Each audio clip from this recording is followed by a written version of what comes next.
আমাদের প্রাণের উত্তরবঙ্গ, আর এই উত্তরবঙ্গের এমন কিছু জায়গা আছে যেখানে প্রকৃতি যেন ঢেলে দিয়েছে তার অপার সৌন্দর্যকে।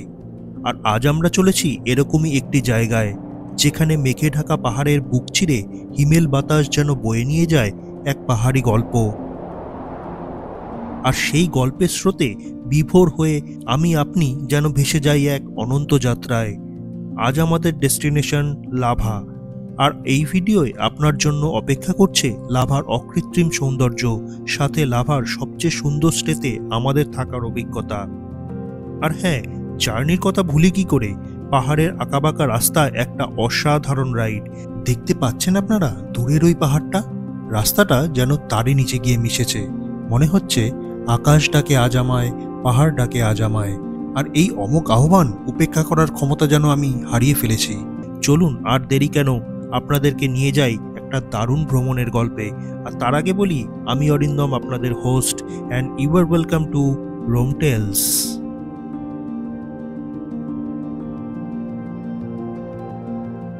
Welcome to Lava. ৭,২০০ ফুট উচ্চতায় অবস্থিত কালিম্পং জেলার এই পাহাড়ি হ্যামলেট আজ হয়তো কারোর কাছেই অজানা নয়, কিন্তু তা সত্ত্বেও এর পরিবেশ এতটাই মায়াবী যে বারবারই মন ছুঁয়ে যাবে আপনার। আজ ছট পুজো, তাই লাভার রাম মন্দিরে চলছে পুজোর প্রস্তুতি। তাই হয়তো লাভার শান্ত পরিবেশটা আজ একটু গমগম করছে। কিন্তু তাতে কি, আরেকটু এগিয়ে চলুন। নিবিড় ঘন পাইন বনের ভেতরে আমাদের আস্থানা, যেখানে একবার ঢুকলে আপনার আর বেরোতে মন চাইবে না। ওয়েস্ট বেঙ্গল ফরেস্ট ডিপার্টমেন্টের ইকো ট্যুরিজম প্রপার্টি। চলুন একবার ঘুরে দেখি এই প্রপার্টিটা।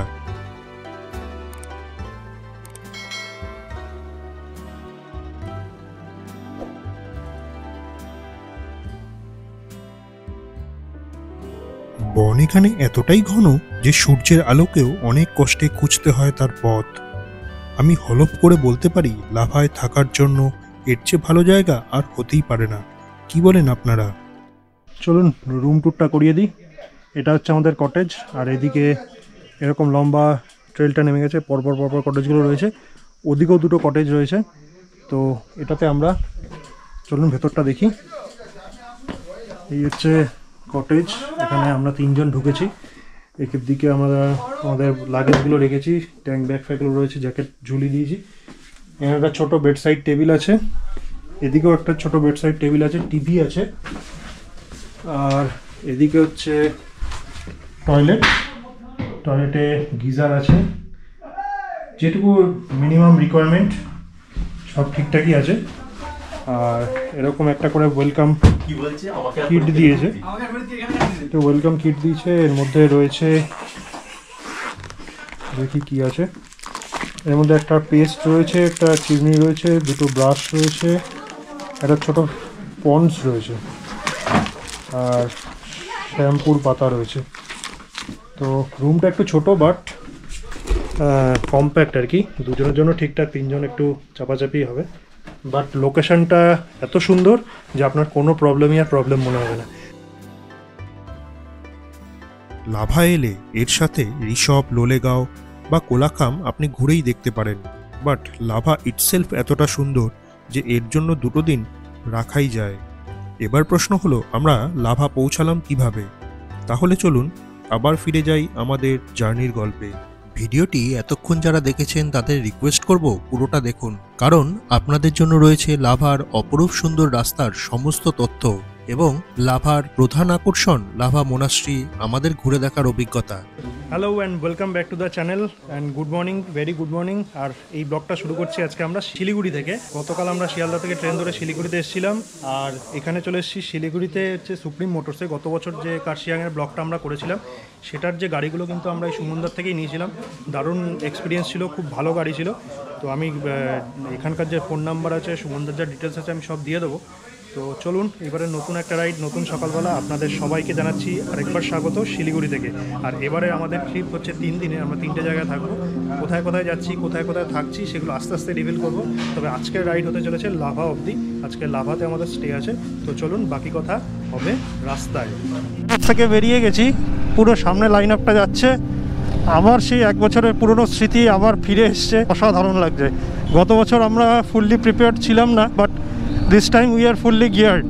আমরা প্রত্যেকে রাইডিং গিয়ার্স নিয়েছি এবং সেই রাইডিং গিয়ার্স নিয়েই কিন্তু আমরা এবার সেফলি রাইড করার একটা ডিসিশন নিয়েছি। তো আমরা শিলিগুড়ির জ্যাম ছাড়িয়ে চলে এসেছি পেট্রোল পাম্পে, এখান থেকে ফুয়েল আপ করবো। ট্যাঙ্ক ফুল করে নিচ্ছি, 104 টাকা 71 পয়সা লিটার। শিলিগুড়ির জ্যাম ছাড়িয়ে আমরা বেরিয়ে চলে এসেছি, আর সামনের দূরে পাহাড় দেখা যাচ্ছে। এই যে অনুভূতিটা, এই জন্যই কিন্তু বাইক রাইডে আসা। ট্রেন থেকে আজকে আমরা সকালবেলা এখন নামছিলাম, তখন আমরা ট্রেন থেকে শ্বেত শুভ্র কাঞ্চনজঙ্ঘা দেখেছি একদম।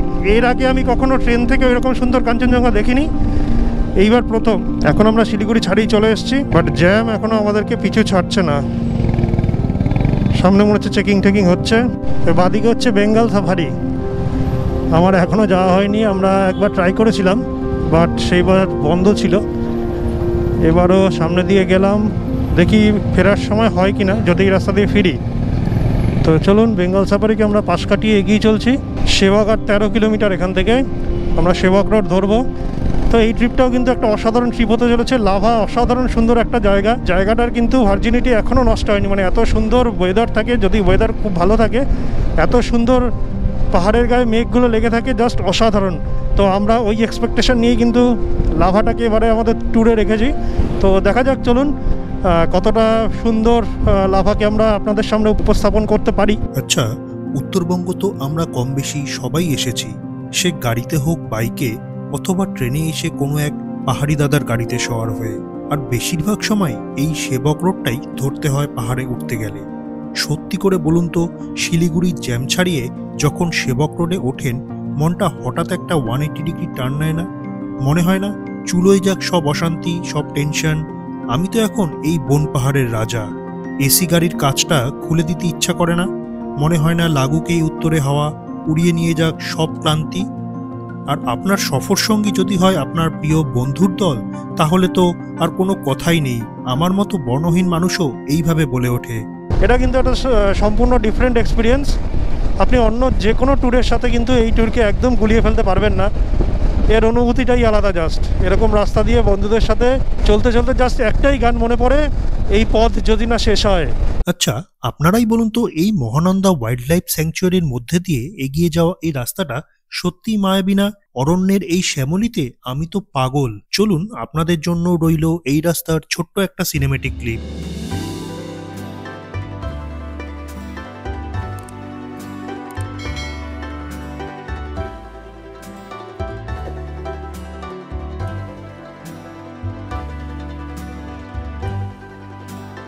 তো আমরা এখন চলে এসেছি সেবকেশ্বরী কালী মন্দিরে। এখানে দাঁড়াবো, একটু নমস্কার করবো ঠাকুরকে, তারপর যাব করোনেশন ব্রিজের সামনে। এখানে জ্যাম লেগে গেছে, অনেক গাড়ি ডান দিকে ঘুরছে আর ওদিক থেকেও গাড়ি আসছে, সেই জন্য এই যে দেখা যাচ্ছে করোনেশন ব্রিজ, এটা আমরা ক্রস করে ওপারে যাব। এখন আমরা ক্রস করছি করোনেশন ব্রিজ, নিচ দিয়ে তিস্তা নদী বয়ে যাচ্ছে। অসাধারণ লাগছে তিস্তাটাকে, গ্রিন কালারের জল। আমরা ক্রস করে গেলাম করোনেশন ব্রিজ। তো আমরা করোনেশন ব্রিজ ক্রস করে একটুখানি এসেছি, মানে 2-4 কিলোমিটার একটা ছোট্ট দোকানে দাঁড়িয়েছি। আমাদের সকালে ব্রেকফাস্ট করা হয়নি, তো এখান থেকে এখন ব্রেকফাস্ট করবো বলে দাঁড়িয়েছি। একটু সবার সাথে পরিচয় করিয়ে দিই। আমাদের গতবারের ট্রিপে যারা ছিল তারা ম্যাক্সিমামই আছে, সঙ্গে নতুন কিছু লোকজন অ্যাড হয়েছে, তো মেনলি তাদের সাথেই পরিচয় করাতে হবে। হচ্ছে ধীমান কিন্তু আমাদের সঙ্গে গত বছর ছিল। এই হচ্ছে ভুবনদা, যার কথা বলছিলাম আস্তে আস্তে। ভুবনদা নতুন প্রিয়র বন্ধু। প্রিয়কে আপনারা চিলাপাতার আমাদের যে ব্লগ ছিল সেখানে দেখেছেন।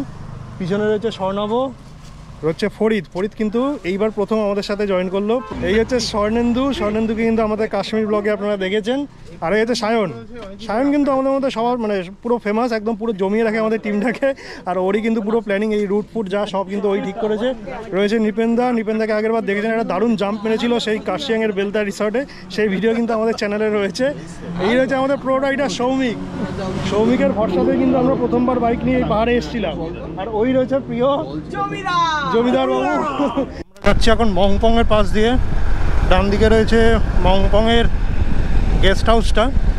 এই রাস্তাটাও কিন্তু অসাধারণ সিনিক, মানে কাঞ্চনকন্যা এক্সপ্রেস যে লাইনটা ধরে জঙ্গলের মধ্যে দিয়ে আলিপুরদুয়ার যায়, সেই লাইনটা কিন্তু জাস্ট এই মংপংয়ের ওপাশ দিয়েই গেছে, নিচ দিয়ে। তার ওপারে কিন্তু পুরো এলিফ্যান্ট করিডোর। আর এই রাস্তাটা দেখুন, জাস্ট এরকম সিনিক একটা রাস্তা, দুধারে এরকম চায়ের বাগান, অসাধারণ লাগছে। এখান থেকে ডামডিম 16 কিলোমিটার, মালবাজার 23, বিন্নাগুড়ি 67, আলিপুরদুয়ার 142 কিলোমিটার। দেখুন চায়ের বাগানগুলো কি দারুণ লাগছে। আর ওই পাশে পাহাড়টা দেখা যাচ্ছে, কি অসাধারণ ভিউ। ও হচ্ছে লিস নদী। আমরা আমাদের এই রুটে দুটো এরকম প্রায় শুকিয়ে যাওয়া নদী ক্রস করবো। এটা হচ্ছে লিস, এরপরে হচ্ছে ঘিস, আর লাস্টে আছে চেল। ঘিস নদীতে কিন্তু জল রয়েছে, লিসে জল ছিল না, ঘিসে কিন্তু অল্প অল্প জল আছে। এখানে একটা কোনো অনুষ্ঠান হচ্ছে, বিয়েবাড়ি মনে হয়। দেখুন নদীর চড়ার মধ্যে বিয়েবাড়ির অনুষ্ঠান হচ্ছে। যাই হোক, আমরা ঘিস নদীও পেরিয়ে গেলাম। প্রত্যেকটা রাইডার দারুণ গাড়ি চালাচ্ছে, ইভেন স্কুটি নিয়ে যারা রয়েছে। ফরিদ প্রথমবার পাহাড়ে এসছে। ফরিদের ব্যাপারে বলে রাখি, ফরিদ 3.5-4 বছর শিলিগুড়িতে ছিল পোস্টিং, বাট ও কখনো পাহাড়ে আসেনি।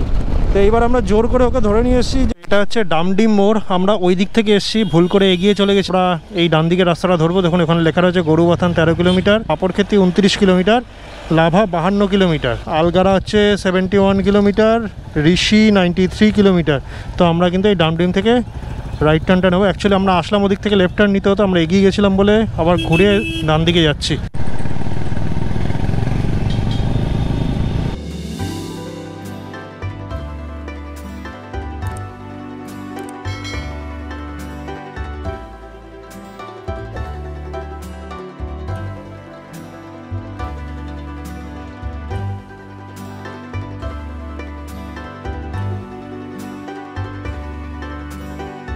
বাকরুদ্ধের মতো শুধু এগিয়েই চলছিলাম, কিন্তু মোহিত হবার এখনো অনেক বাকি।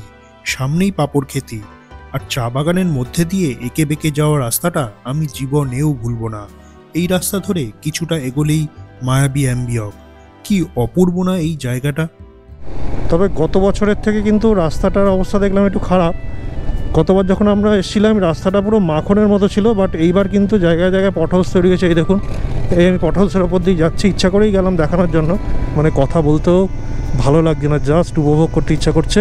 আর লাভার সেই বিখ্যাত পাইন গাছগুলো, আঁকাবাঁকা রাস্তার দুপাশের পাইন গাছের সারি ও নীল আকাশের ক্যানভাসে মাথা তুলে দাঁড়ানো পাহাড়গুলোর মাথায় যে ওই আলতো করে লেগে থাকা মেঘগুলো, সেগুলো জানান দিচ্ছে লাভা আর বেশি দূর নয়। দেখুন মেঘে ঢাকা পাহাড়টা একদম কাছে চলে এসছে, আর এরকম ধাপে ধাপে রাস্তাটা উঠে গেছে, আর উপরে সুন্দর সুন্দর ছোটো ছোটো বাড়িগুলো রয়েছে, অসাধারণ লাগছে।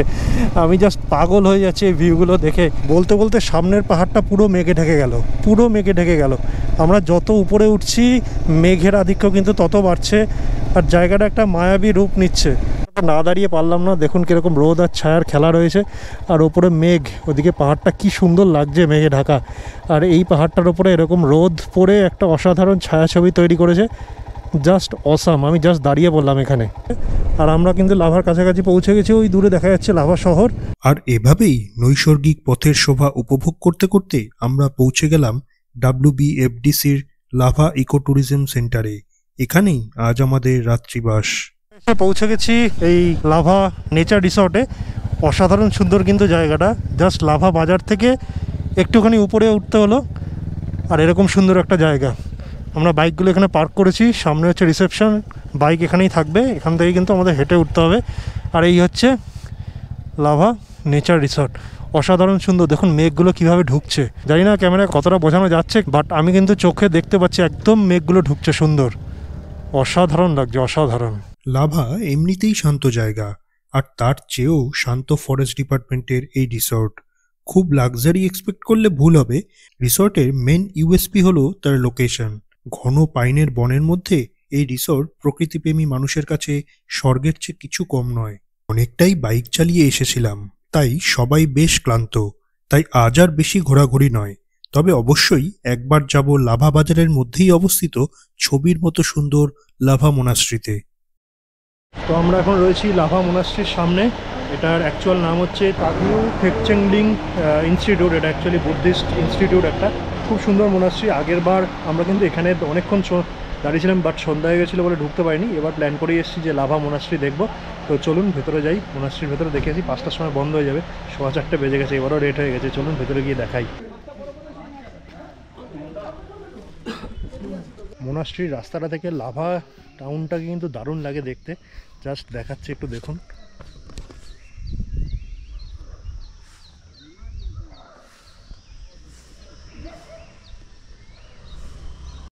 মেঘগুলো ঢুকছে দেখুন কিরকম। লাভার কিন্তু এটাই স্পেশালিটি, এত মেঘ থাকে অসাধারণ লাগে।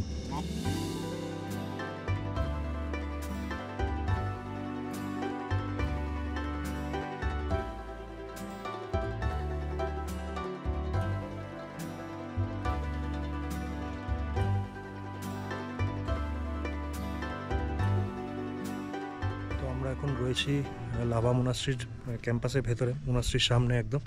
অসাধারণ শান্ত একটা জায়গা, মেঘগুলো এরকম উড়ে উড়ে যাচ্ছে একদম এই ক্যাম্পাসের মধ্যে দিয়ে। অসাধারণ লাগছে, জোরে কথা বলতে ইচ্ছা করছে না, মানে চারিদিকটা এত শান্ত নিস্তব্ধ, মনে হচ্ছে চুপ করে বসে থাকি কয়েক ঘন্টা। মানে আপনি চাইলে কয়েক ঘন্টা এখানে চুপচাপ বসে থাকবেন, অসাধারণ একটা টাইম পাস হবে, অসাধারণ। ভেতরটা অন্ধকার হয়ে গেছে বলে খুব ভালো দেখতে পেলাম না, বাট এই যে অ্যাম্বিয়েন্সটা বাইরের অসাধারণ কিন্তু। মানে জাস্ট যদি নিজেকে যদি কিছুটা টাইম দিতে চান, নিজের জন্য যদি কিছুটা টাইম স্পেন্ড করতে চান, এখানে এসে চুপ করে বসে থাকুন। তো আমি এখন সেই কাজটাই করব, যতক্ষণ হাতে টাইম আছে, যতক্ষণ বন্ধ না হয়, যতক্ষণ বের না করে দেয়, এখানে চুপ করে বসে থাকবো। তো যেরকমটা ঢোকার সময় দেখালাম, এটা কিন্তু একটা বুদ্ধিস্ট ইনস্টিটিউট। আমার পিছনে যে এই বিল্ডিংটা রয়েছে, এখানে কিন্তু ছোট ছোট বাচ্চাদেরকে ওদের ক্লাস চলছে অ্যাকচুয়ালি।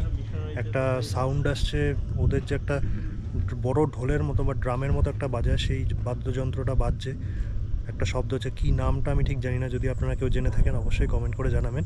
তো এই ঘরটা থেকে কিন্তু সেই সাউন্ডটা আসছে, আর এরকম মন্ত্র উচ্চারণের একটা খুব শান্ত একটা মন্ত্র উচ্চারণের, মনটা যেন পুরো শান্ত হয়ে যাচ্ছে, এরকম একটা মন্ত্র ওরা উচ্চারণ করছে।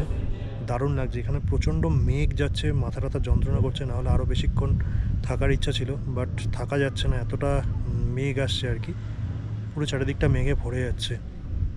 তো জায়গাটা কিন্তু অসাধারণ শান্ত জায়গা একটা। আসুন, অনেকটা টাইম স্পেন্ড করুন।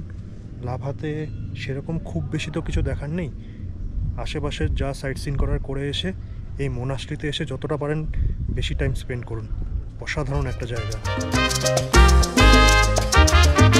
তো এর সাথেই শেষ করছি আমাদের নর্থ বেঙ্গল সিরিজের প্রথম পর্ব লাভার গল্প। কীরকম লাগে অবশ্যই একটা লাইক এবং কমেন্ট করে জানাবেন। ভালো লাগলে বন্ধুদের সাথে শেয়ার করবেন প্লিজ। আমরা খুব শিগগিরই ফিরে আসব আমাদের পরবর্তী পর্ব নিয়ে। ততক্ষণ ভালো থাকুন, সুস্থ থাকুন এবং দেখতে থাকুন রোম টেলস।